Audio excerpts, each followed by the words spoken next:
ating lahat. Tayo po ay magsisimula na ng ating gawain. At inaanyayahan ko po kayo tumayo para sa pagbasa ng mga kasulatan.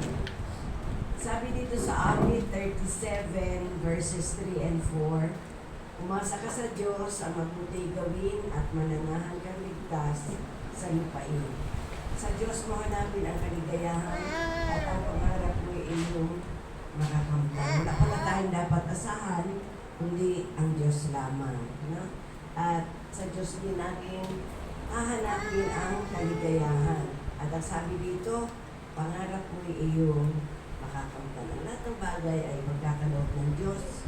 Kung nakikita ng Diyos ang laman ng ating puso. So tayo manalangin. Dakilang Diyos, pinupuri ka namin, sinasamba ka namin, niluluwalhati ka namin, O Diyos, sa hapong ito. Dalangin namin patuloy, Panginoon, ang pangunguna mo sa aming gawain, at nawa dakilang Diyos, pumagitna ka po sa aming kalagitnaan, at patuloy mo po ipahayag sa amin ang mga salita mo para sa bawat isa, Panginoon.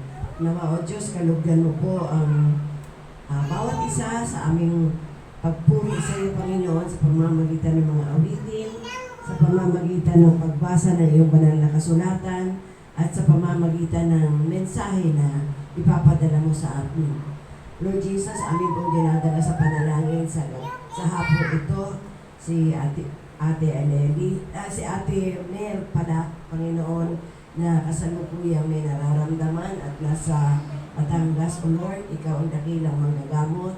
Ipuin mo po ang bawat himaymay ng kanyang laman at ipanauli mo po, O Diyos, ang kanyang pangangatawan. Dinadalangin din namin, Panginoon, ang iba pa namin kasamahan na wala dito, maging si AJ, Panginoon, na nasa laot. O Lord, ikahawakan mo po ang kanyang buhay, maging ang barko ng kanyang sinasakyan. Dalangin ko rin patuloy, Panginoon, ang iyong pagliligtas sa kanila.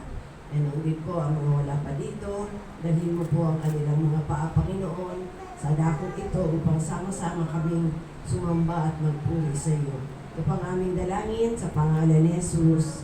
Amen. Sa ating po pagpapatuloy, inatawagan ko na po ang magigiting na worship team.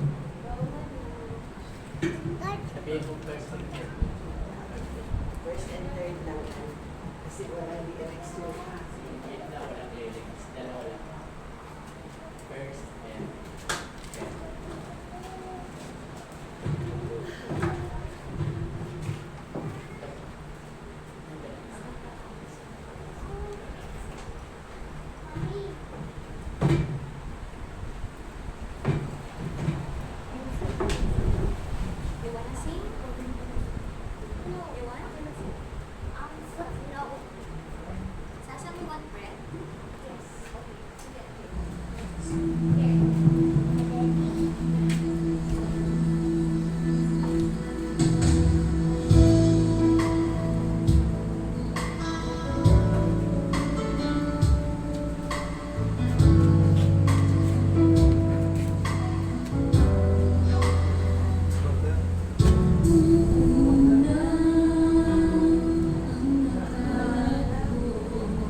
No, mommy, so.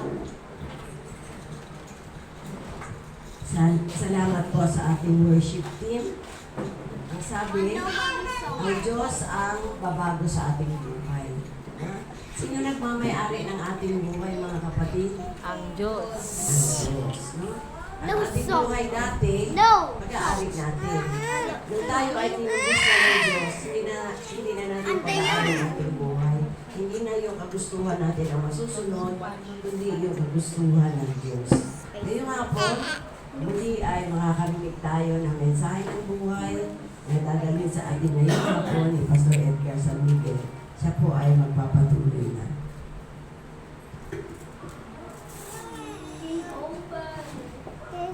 Hello, sound check.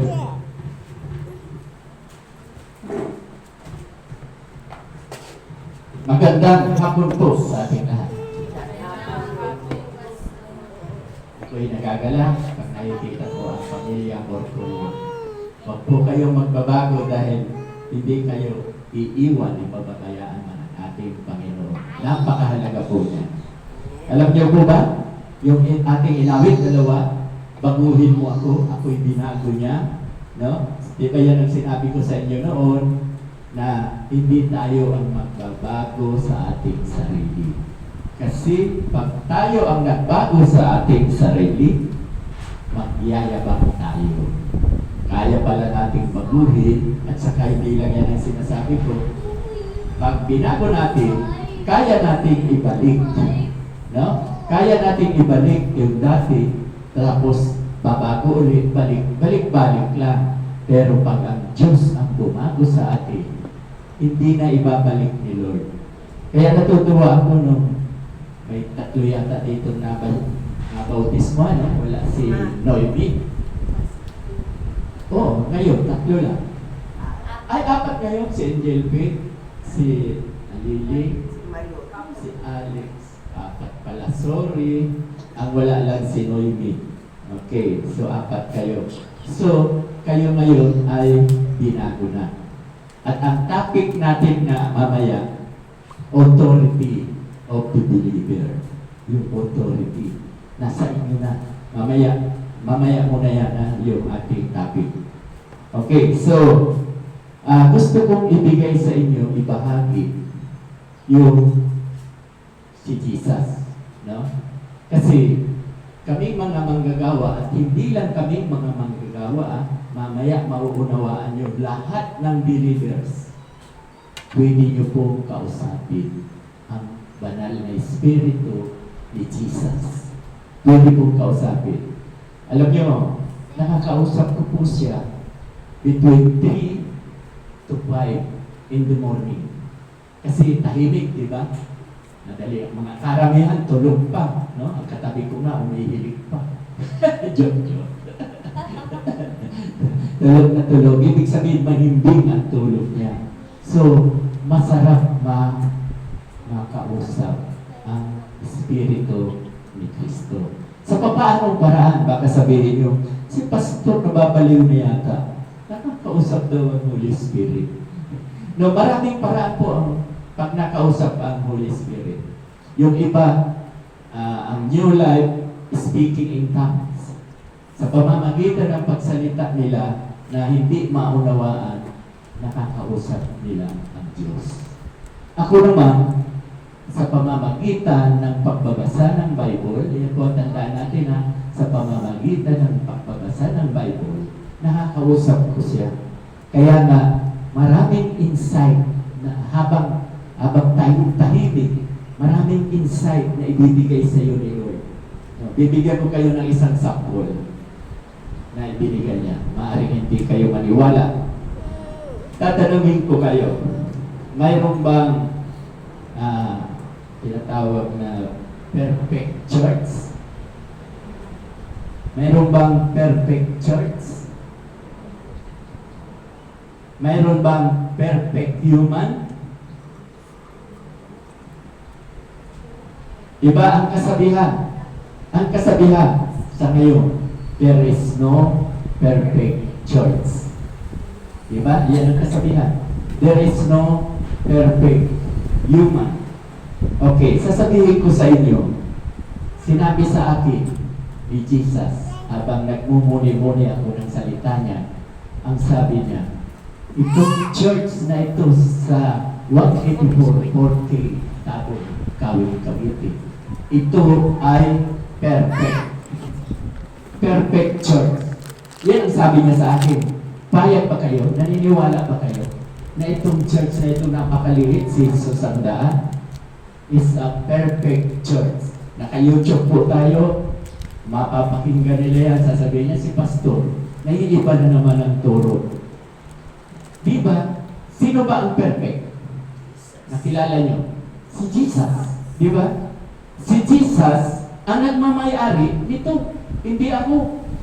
Ako ba nagmamayari nitong church na ito? Pinagkatiwala lamang sa akin. Ako ang pastor. Ako ang mamamahala sa inyo. No? So, hindi ko ito pag-aari dahil kung pag-aari ko itong church na ito, masasabi ko, hindi ito perfecto. Kasi hindi ako perfect. Pero mamaya malalaman nyo. Kayo ba ay perfecto? Pakita sa kamay. Perfecto ka. Nag-iisa lang. Wala na bang iba? Tama yung nagtaas ng kamay. Tingnan nyo ha. Tingnan nyo. Bakit perfecto ang church? Kasi ang nagmamayari. Perfect. Ang sabi na naman sa akin ni Lord, lahat kayong naririto, ang ituro ko daw yung Hebreo 12:2. Sino nakakaalam? Hebreo 12:2.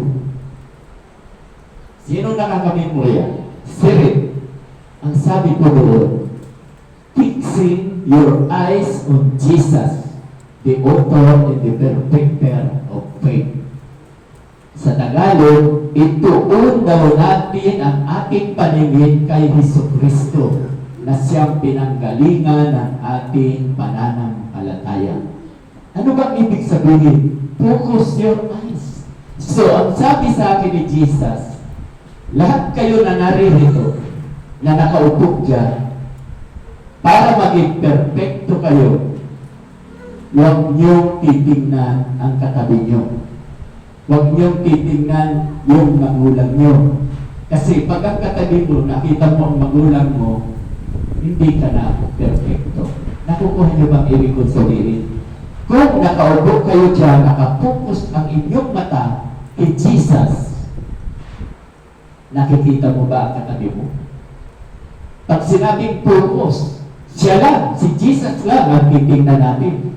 Nakikita niyo ba ang katabi niyo? Hindi. Kung ang katabi niyo, chismosa, chismoso, hindi mo yan makikita.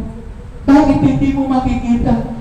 Kasi nakaupo ka dyan, ang tinitingnan lang natin, hindi ako hindi ako perfecto. Si Jesus, kasi perfecto si Jesus. So, nakukuha po ba natin? O, pagkatapos, pag nandito ka na si Jesus lang ang tinitingnan ninyo, ano na kayo na yun? Perfect. Tama. Kasi hindi mo nakikita ang katabi mo. Baka mamaya ang katabi mo, kagalit mo. Hindi mo dapat tingnan yan. Ang titingnan po natin, yan ang utos sa akin ni Jesus na sabihin sa inyo, pag nasa loob ng church, walang kapatid, walang magulang, walang kaibigan, hindi dapat nakikita yan. Walang chismoso, walang chismosa, kasi ang mata mo nakapokus lang kay Jesus.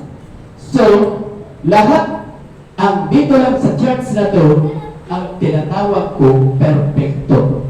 Itong church. At lahat kayong naririto kasama ako, we are perfect. Why? Kasi nakatuon lang ang ating paningin kay Jesucristo. Kaya, perfect tayo. At hindi lang yan. Si Jesus, pinapapagi perfecto tayo. Siya ang gumawa ng pagka-perfecto natin dahil hindi ka makakapasok sa kaharian ng Diyos kahit gamunting tuldok lang ang iyong kasalanan, hindi ka makakapasok. Dapat malinis na malinis. Kaya si Jesus, thank God, nilinis niya ang ating mga kasalanan. O kaya, nabautismuhan na kayo, so dapat malaman nyo ang authority. Ano ba? Naniniwala ba kayo na mayroon na kayong kapangyarihan? Pakita sa kamay. Kapangyarihan o pamamahala. Very good. Okay, so may nagtas. Lahat po tayo na nabautismuhan, nililis na ng Diyos. Kaya mayroon po tayo kapangyarihan. So, dito na ako sa topic natin. Ano ba ang sabi? Authority of the believer. Authority, ano ang ibang salita niya? Kapamalaan, ano pa ang isang salita? Kapangyarihan. Sa English, power. So, mayroon na tayong kapangyarihan. Babasahin ko po sa inyo sa Lucas. Sayang, sira yan. Lucas chapter 10, verse 19. Ito po ang ating teksto. Ang topic, authority of the believer.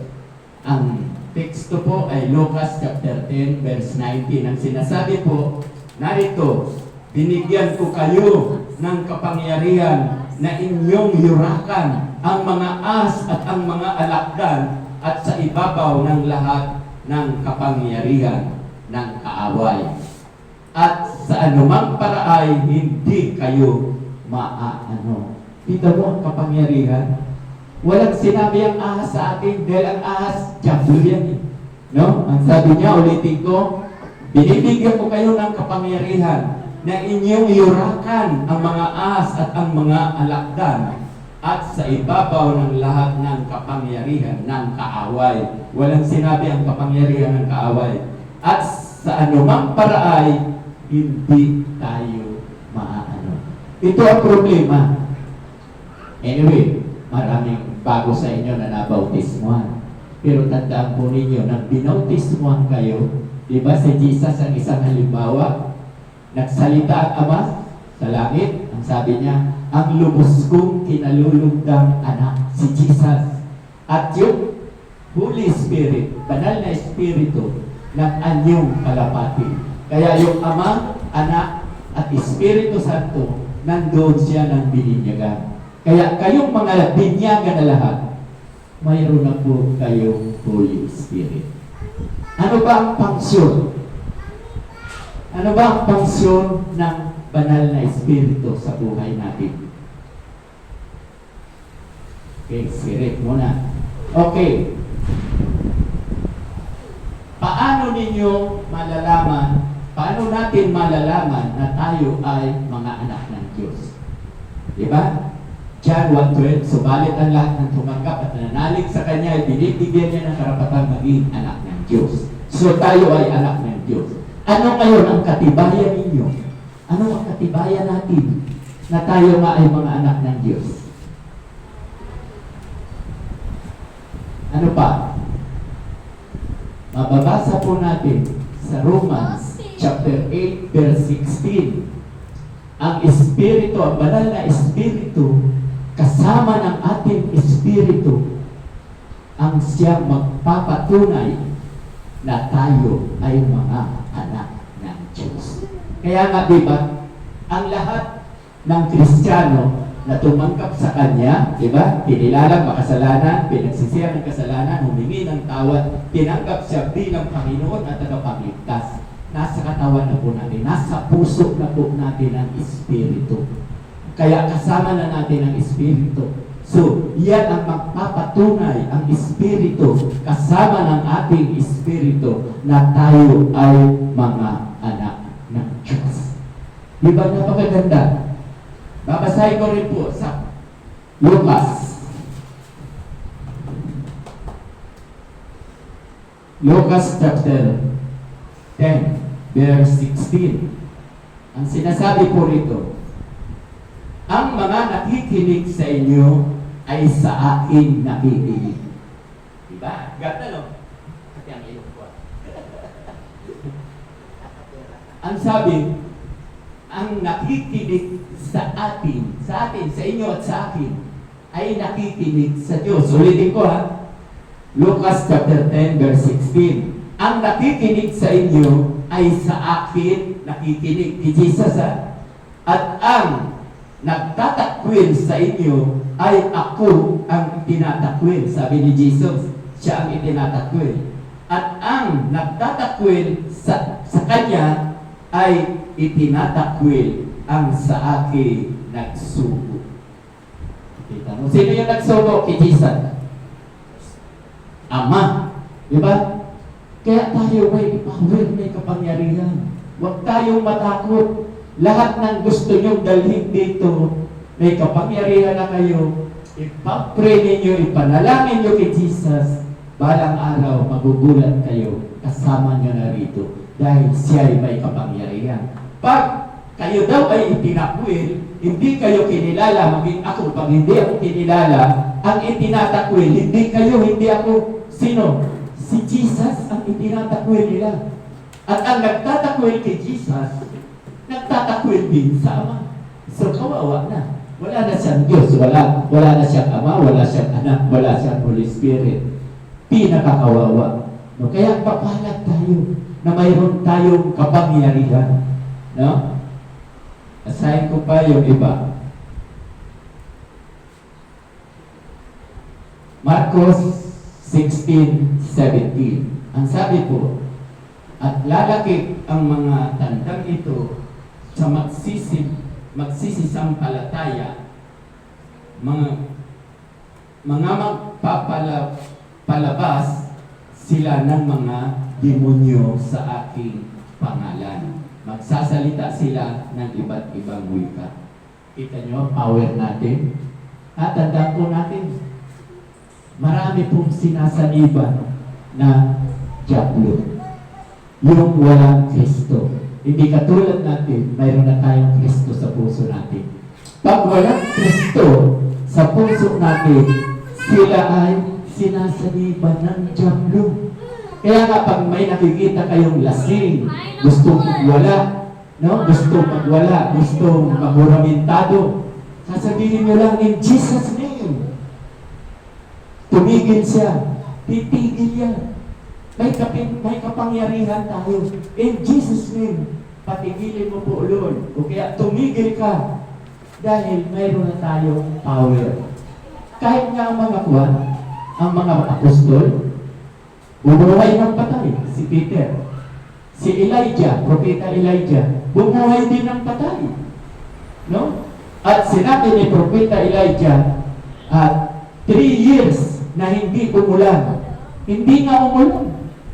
At nung nakatatlong taon na at kalahati, sabi na ni Elijah, umulan po kayo, nanalangin na siya. Pwede po bang umulan na? Umulan. So, grabe ang power. Yun ang ibig sabihin, talagang yung faith, yung pananalig niya, pananampalataya niya, ay ginagamit niya. Hindi natin pwedeng sabihin ay kasi propeta yan. Hindi. Ang pinag-uusapan natin, all believers may authority, may kapangyarihan. Mababasa po natin yan. Sa Acts chapter 1, verse 8. Sino nakaka-memorya? Lagi kong sinasabi yan. Ang sabi po doon, magkakaroon ka ng kapangyarihan, pagbaba sa iyo ng banal na Espiritu, at magiging saksi ka sa Jerusalem, buong Judea, Samaria, hanggang sa dulo ng daigdig. O di ba lahat kayo nabautismo na? May Holy Spirit ka na, may kapangyarihan ka na. Diba? Pagbaba, makakaroon ka ng kapangyarihan, pagbaba sa iyo ng banal na Espiritu. So, ang problema, hindi natin kiniklaim yung kapangyarihan na yan. Kanina nga, ganda ng message. Ano ang nangyayari kasi? Kaya hindi natin kiniklaim, sabi, yung fear, yung takot, ang nananaig sa atin. Bakit ka ba matatakot? Sino ang kasama mo? O, sabi nga sa saan ba yun? Sa John ba yun? 8:35. Kung ikaw ay nasa panig ko, sabi ni Jesus, sino ang laban sa iyo? Walang makakatalo. Si Jesus po, panig sa atin. No? Kaya, wala tayong katalo-talo. Paghawakan po natin yan. Paghawakan natin na mayroon na tayong kapangyarihan. Sino sa inyo ang member ng SS o GSIS? Itaas. O nag-empleyado na. Amen. Nag-empleyado na. Diba, Kuya Alex, pag nagkasakit ka, may matatanggap ka ba? Halimbawa, 1 week ka walang pasok, may matatanggap ba? Oh, pag nag-apply, good. Yun ang ibig kong sabihin. Pag hindi ka nag-apply, wala kang matatanggap. So, ito rin ang sinasabi ko sa inyo, kapag hindi natin ginamit ang kapangyarihan na ibinigay sa atin, walang mangyayari sa iyo. Para ka, wala ka pa rin power. Useless ka. Kaya dapat gamitin po natin ang kapangyarihan, ang power. Huwag tayo matakot. Halimbawa, nasa bahay ka. Magkagabi, madilim. Ba, may nakita ka, multo. Diba? Matatakot ka ba? In Jesus' name, sabihin mo, in Jesus' name, lumayas ka. Hindi ka multo. Diablo ka. Evil yan. Evil spirit.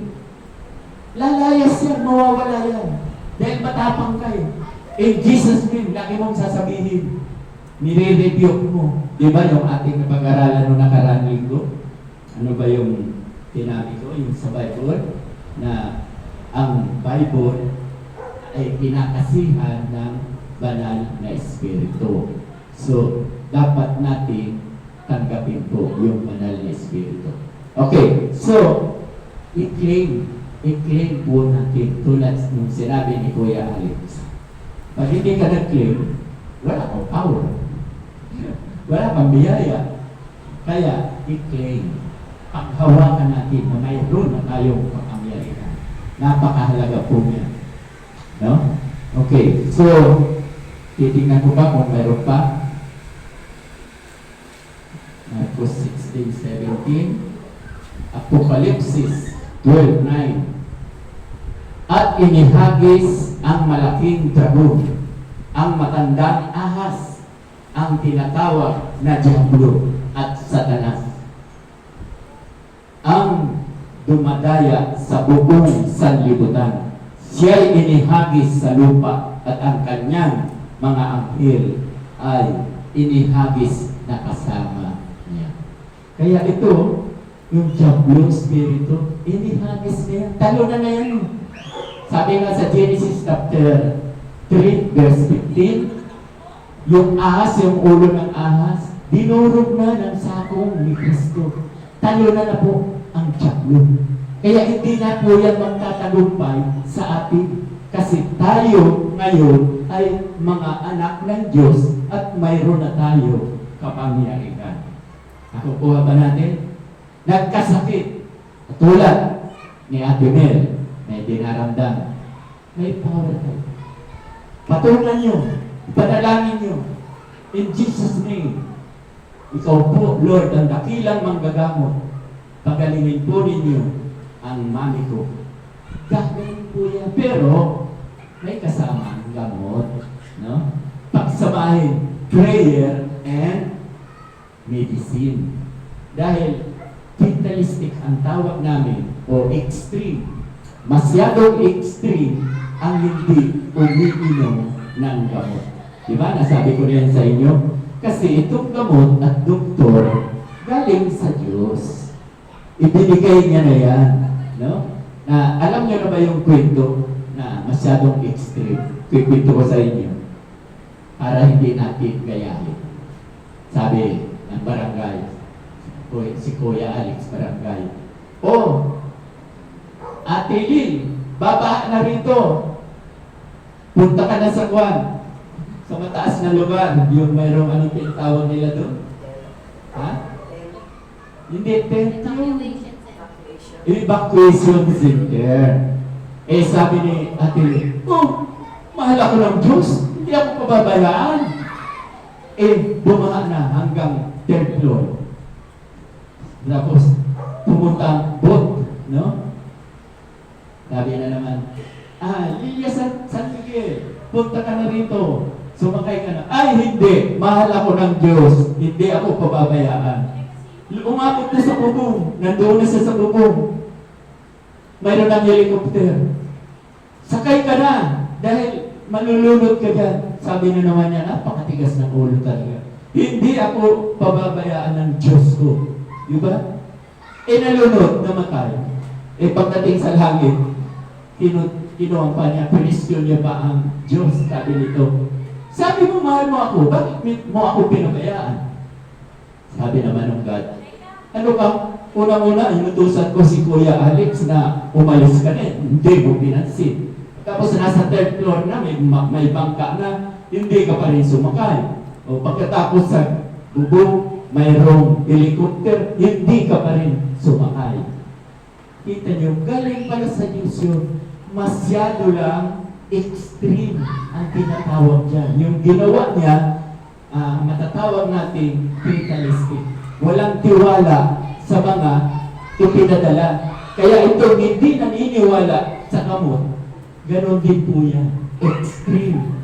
Gumawa na ang Diyos ng gamot para mabilis ang lunas. O tingnan nyo, dinalaw namin minsan si Ate Alili sa ospital. Yan ang tama. Kasi ang ospital, galing sa Diyos. Yung knowledge nila, karunungan, yung mga doktor, galing din yan sa karunungan sa Diyos, maging ang medisina. Yan nga minsan, no, di ko pa naikwento sa inyo, yung pastor namin sa day by day, 2 taon ang bata, nagkasakit ng Kawasaki. Sino nakakalam sa inyo ng Kawasaki? Ako nga, noon ko lang narinig yan. Para yung Kawasaki, yung motor. Hindi po. Ang sabi ng doktor, 10 to 11 days na hindi yan nakainom ng gamot na ang halaga 120,000, patay po yan. Patay. Kaya, nagtulong-tulong, wala namang pera, mga pastor, walang pera. Tulad ko, mapurmula, walang pera yan. Ito marami. Tulong pa. Okay. So, walang kapera-pera. Inutusan ni Lord yung mga member. Nagbigay. Sumubra pa. Dahil nasa ospital, may bayad sa ospital. Take God. Lumalim. Hindi lang ako. Kasi, na-take niya yung medisina. Gamot sa Kawasaki. So, di ba? So, huwag po natin i-ignore ang mga doktor. Katulad kanina, huwag i-ignore si Kuya Alex na i-evacuate na to si Lydia. Ayaw ba rin sumunod? Matigas ang ulo. Di ba? Ganun po. Lahat po yan galing sa Diyos. Pag katulad ka ni Lydia, ang tawag dyan, extreme. Masyado. Extreme masyado siya. O, fatalistic. Yan po. No. So, nabigay ko na sa inyo ang isang halimbawa na malaking tulong sa atin. Yung privilege.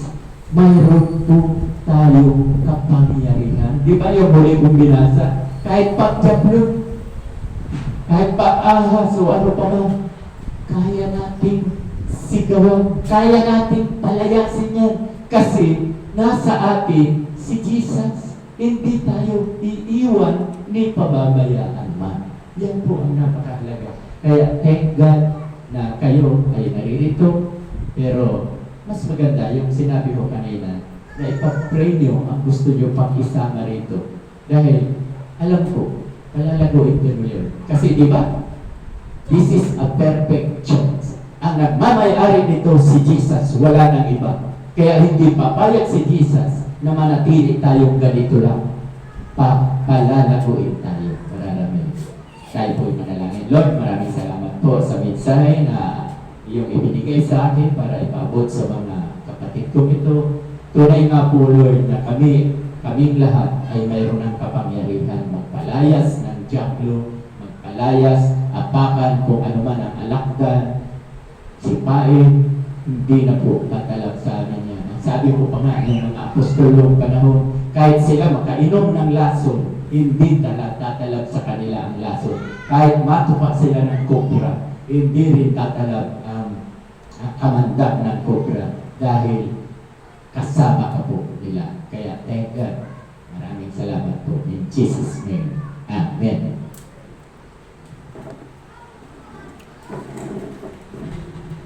Salamat po, Pastor. Ngayon naman ay gaganapin natin ang ating paghahandog. Anong magtatangin natin? Sino sa inyo magtatanging awit? Balo. Malo? Good. Ganito nila. Uy, ate. Bata mo. Mga bata siya. Tignan mo, ayun na nasa kalsada. Sino ang kakanta? Meron ba?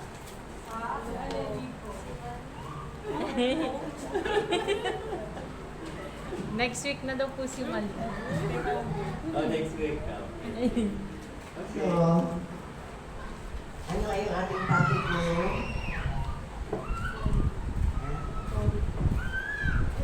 Meron na tayong authority, no? Binigyan tayo ng kapangyarihan ng Diyos. Kaya na natin gagamitin yun. Tandaan niyo mga kapatid, bumaba na ang banal na Espiritu sa bawat isa sa inyo. Dapat ba tayong matakot? Hindi po. Hindi. No? Walang ang takot sa atin, ang mga mananampalataya, sa lahat ng mga binago na ng Diyos. Tandaan natin, hindi natin kayang baguhin ang ating sarili, kundi ang Diyos ang siyang magbabago sa atin. Tayo po ay manalangin para sa ating offering. Dakilang Diyos, salamat po sa mensahe mo na ipinagkaloob sa amin. Salamat po Diyos sa kapangyarihan na ipinagkaloob mo sa amin, Panginoon, na kaya namin tapakan, yurakan ang mga gawa ng kaaway. At sa mga handog, Panginoon, aking po dinadalangin ang nawa ay pagpalain mo po ang bawat isa sa aming Panginoon. Sa aming paghandog, nawa ay makita mo, Panginoon, ang kagalakan ng paghahandog namin para sa iyo. Magamit ito, O Diyos, sa pagpapalago ng iyong iglesia sa dakong ito. Pagpalain mo po ang bawat isa, O Diyos. Ito po ang aming dalangin. In Jesus' name, Amen. Ngayon naman po ay gaganapin natin ang banal na hapunan. Ito po yung patuloy na pag-alaala natin sa sakit at hirap ng Diyos sa atin upang tayo ay mabigyan ng pagliligtas niya o ng kaligtasan. Okay, kunin nyo na po ang tinapay. Diba, ibigay nyo na. Sabay-sabay lang po kayo kasi kami tapos na. Nakapag banal na po na kami kanina. Paalaala po, 12 years old below ay hindi pa po pwede. 12 above. No? 12 above. Pero kung gusto, sige, bigyan po, walang problema. Walang problema. Yan nga, di ba sabi ko sa inyo, ang batas dito sa church na ito, pag-ibig. Love. Nauunawaan lahat. Okay.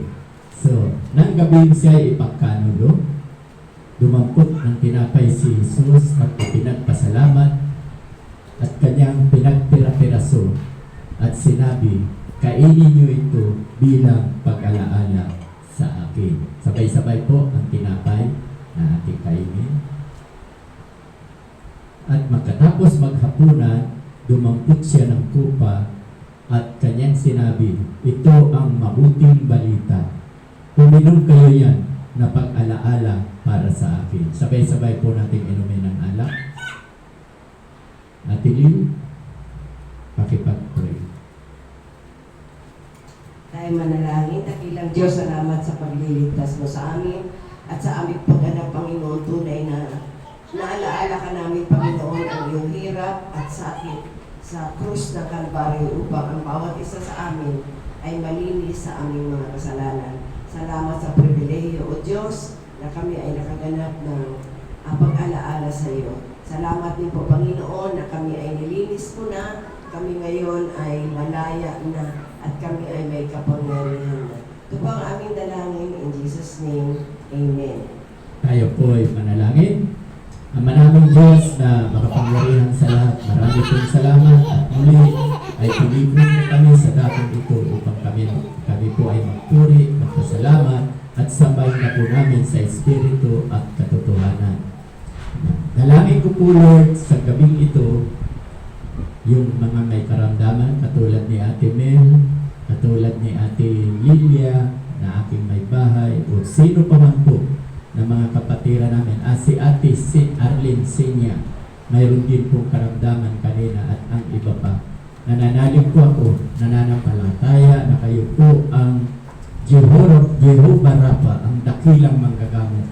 Ino nga pong gawin ang himala upang mahayag ang iyong kapangyarihan sa dakong ito. At kayo na rin po ang may sabi na kami mga Kristiyano, na kami mga naniniwala sa iyo, ay mayroon na rin kapangyarihan para bumuhay ng patay, para magpagaling ng mga may karamdaman. Subalit, lagi ko nga pong sinasabi, huwag kaming mamili sa dalawa kasi yung iba, prayer lang daw okay na. At yung iba naman, medisina lang okay na. Hindi po. Dapat prayer with work. Kinakailangan po magkasama ang panalangin at bibili ng gamot. Yan po ang alam kong gusto mo. Dahil hindi kami extreme, hindi kami fatalistic. Ito po aking hinihingi po sa iyo ang basbas sa gabing ito sa mga kapatiran. Pagpalain nawa kayo at ingatan, ilingap nawa ng Diyos ang mukha sa inyo at paliwanagin at higit sa lahat ang kapayapaan ang siya maghari sa inyo mula ngayon at magpakailan-kailan pa man. Amen at amen. Maganda